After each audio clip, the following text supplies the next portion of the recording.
पुण्यातल्या उच्चभ्रू खराडी भागात रेव पार्टीवर पोलिसांचा छापा, अटक केलेल्यांमध्ये खडसेंचे जावई प्रांजल खेवलकरांचाही समावेश।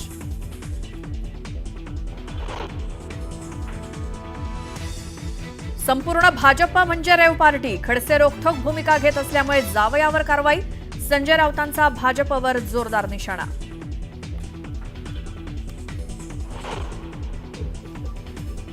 राज्याच्या अनेक भागांना आजही मुसळधार पावसाचा अलर्ट, पालघर, ठाणे, रत्नागिरी, सिंधुदुर्ग जिल्ह्यात मुसळधार पावसाची शक्यता।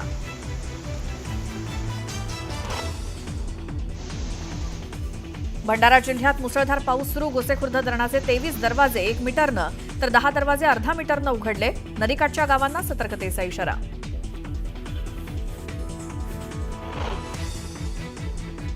छत्रपती संभाजीनगर जिल्ह्यातील ग्रामीण भागात जोरदार पाऊस, सिल्लोड, खुलताबाद, वैजापूर, फुलंब्री तालुक्यातील नद्यांना पूर, नागरिकांना सतर्क राहण्याच्या सूचना।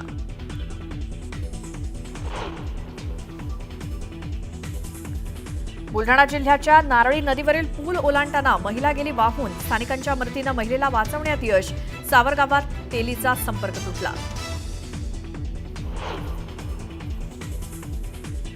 नांदूर मधमेश्वर धरणातनं 15,775 क्युसेकनं पाण्याचा विसर्ग, नदीकाठच्या गावांना सतर्कतेचा इशारा।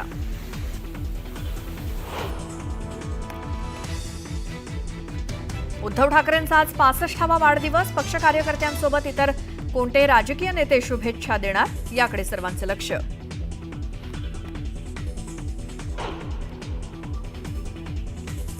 आशिया कप स्पर्धेत भारत आणि पाक दरम्यान होणाऱ्या सामन्यावरनं शिवसेना आणि काँग्रेसनं उपस्थित केले सवाल, तर आयसीसी सोबतच्या करारामुळे तटस्थ ठिकाणी सामने खेळत असल्याचा बीसीसीआयचा दावा।